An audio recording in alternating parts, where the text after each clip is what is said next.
সর্বপ্রশংসা একমাত্র আল্লাহর। আমি আল্লাহর নামে শুরু করছি। আপনাদের মাঝে একটি কথা বলবো। কথাটা হলো, যারা তরিকতপন্থী, তরিকতের যারা পীরের কাছে আপনারা মুরিদ হয়েছেন, অ্যাকচুয়ালি তারাই এই কথাটা অবশ্যই শোনার দরকার। আর যারা মুরিদ হয় নাই, তারা হয়তো এই কথাগুলি বুঝবে না, হয়তো অন্যভাবে নিবে আর কি। তো আমি মনে করি যারা এই কথাটা বুঝবেন না, তারা না দেখলেই ভালো। তো আমি কথাটা বলতে চাইতেছি, এই সৃষ্টি জগতে, এই বিশ্ব ব্রহ্মাণ্ডের ভিতরে, সমগ্র সৃষ্টির ভিতরে দুইজন বলে আমি দাবি করে, দুইজন আমি দাবি করে। একজন আল্লাহ বলে আমি, শয়তানও বলে আমি। দুইজনে আমি দাবি করে, এবং এই দুইজনে আমারও দাবি করে। শয়তান বলে আমি আমার, আল্লাহ বলে আমি আমার। তো জানি না এই কথাটা কেমন ভাবে আপনারা নেন। তো এই বিষয়টা হইল, তরিকতের জগতের যারা গভীর জগতে আপনারা প্রবেশ করছেন, তরিকতের জগতে যারা মারিফতি জগতে গভীর জগতে প্রবেশ করছেন, তারা কিন্তু আপনার এই কথাটা বুঝতে পারবেন যে কেমন। যদি কখনো আল্লাহকে দেখতে পারেন, যদি আল্লাহর সাথে কখনো কথাবার্তা হয়ে থাকে, এবং কখনো যদি শয়তানের সাথে কথাবার্তা হয়ে থাকে, তাহলে এই কথাটা আমার বুঝতে পারবেন। আর নচেত প্যাঁচ লাগার সম্ভাবনাই বেশি। আমি দুইজনে দাবি করে, শয়তানেও বলে আমি আমার, আল্লাহও বলে আমি আমার। আবার যখন আপনি কখনো যদি শয়তানের সাথে, অ্যাকচুয়ালি যারা কামেল ব্যক্তি তারা কিন্তু শয়তানের চিনে।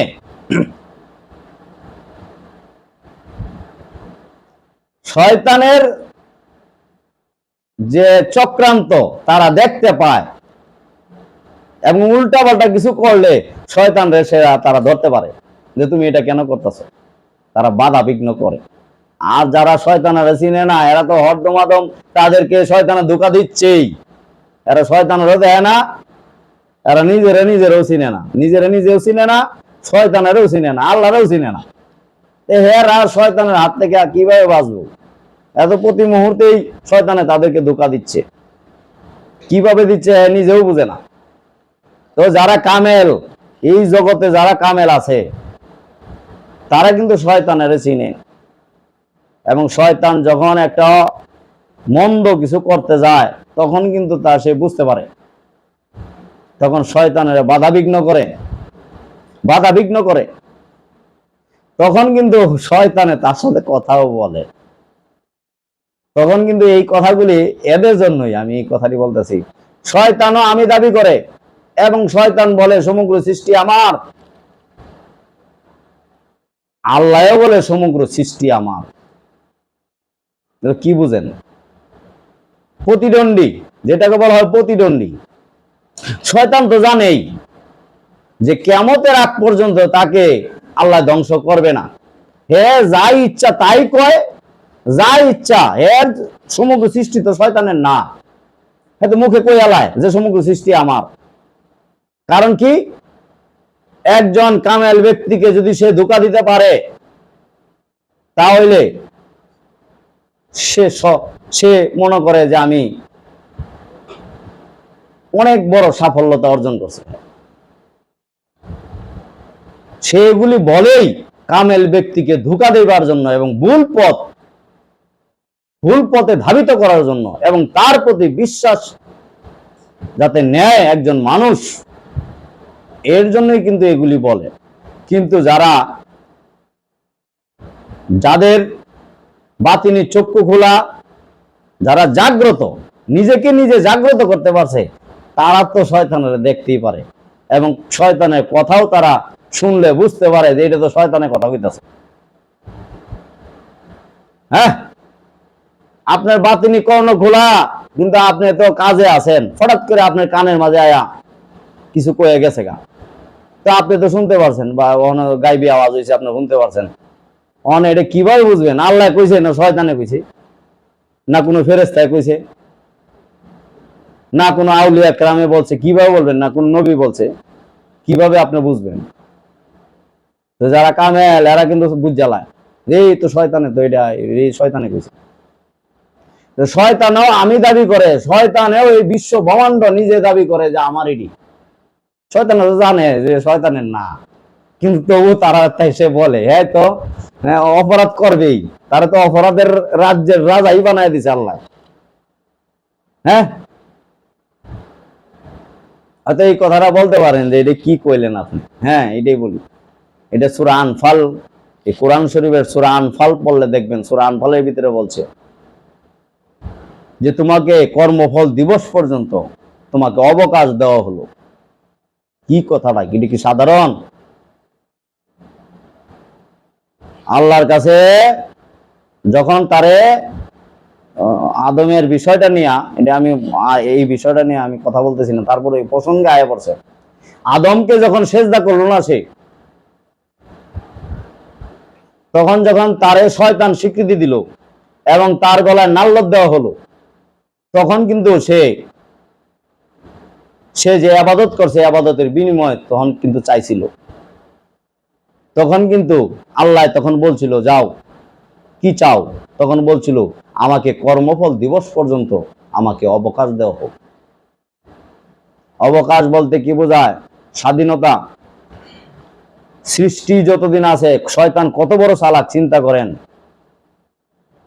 আল্লাহর কাছে কি চায়া বইল, আল্লাহ দিয়া বইল। কারণ এটা সৃষ্টি রাখতে হইলে শয়তানের রাখতে হইব আল্লাহ। এক দলে কখনো খেলা হয় না,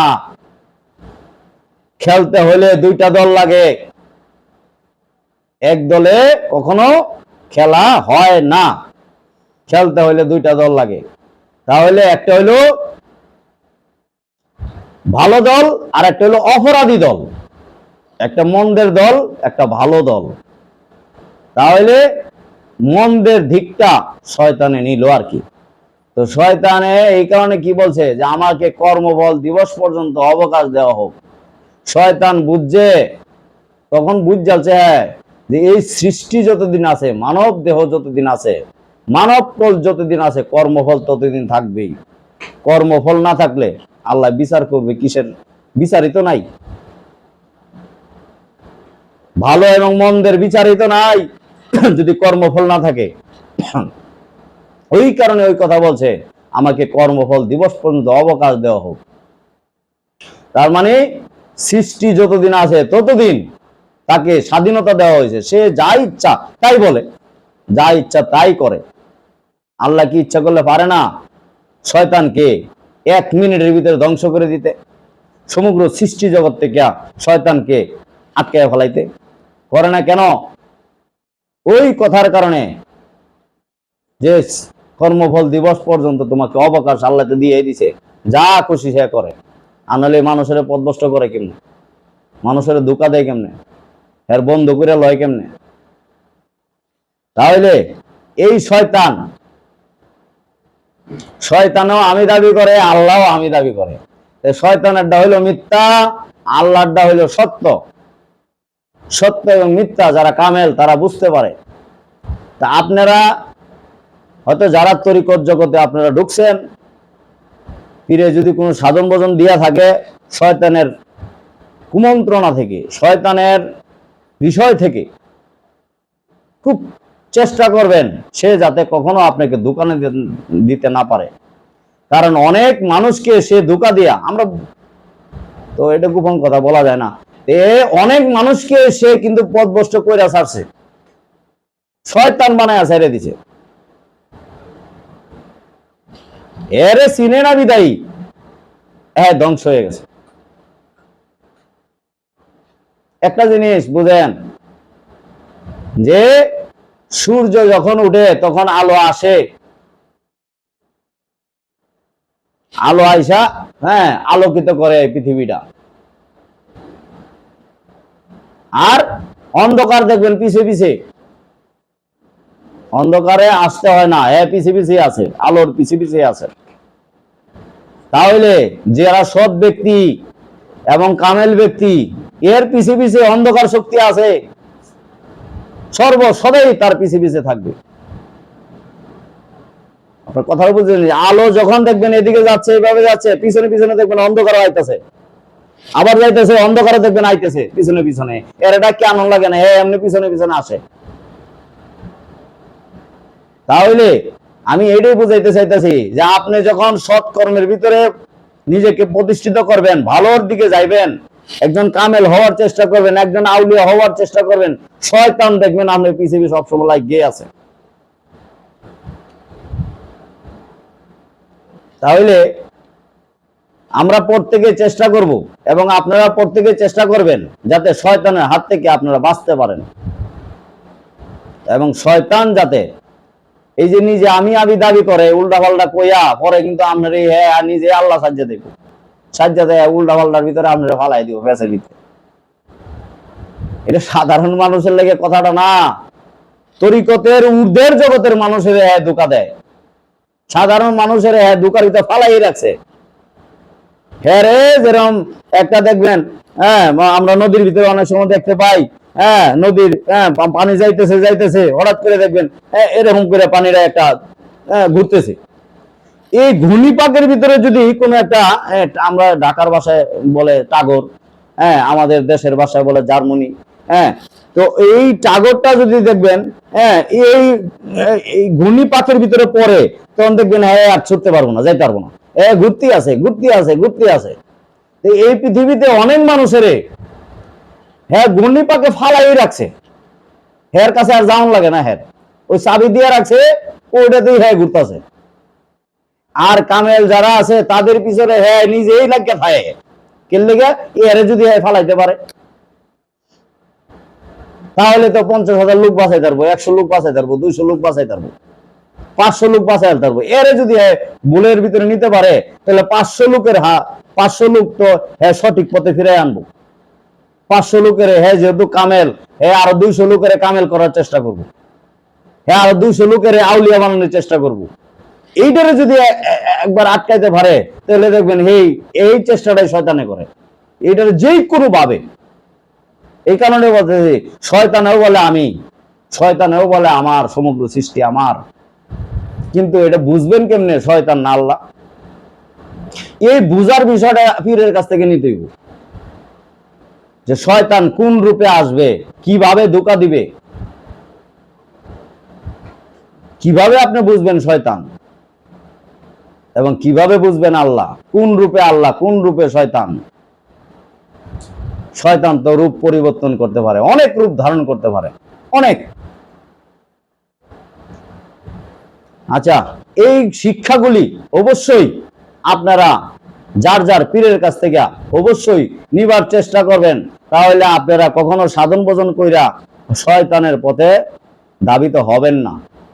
যদি আপনার পীরে অবগত করে, তাহলে অবশ্যই আপনার পীরে আপনার বাসায় নিয়ে আয় বলবে। অ্যাকচুয়ালি যারা এই তরিকতের ঊর্ধ্বর জগতে গেছে, সাধন জগতে গেছে, এদেরকে পিছনে শয়তান লাগিয়ে রয়েছে, সবসময় তার পিছনে লাগিয়ে থাকে। কোন সময় সেই ধোকায় ফালায়া পথভ্রষ্ট করবো, এরে ফালাইলেই এর জীবন ধন্য আর কি, এরকম। তো এই কথা বলে আজকে আমি বিদায় নিলাম। আল্লাহ হাফেজ।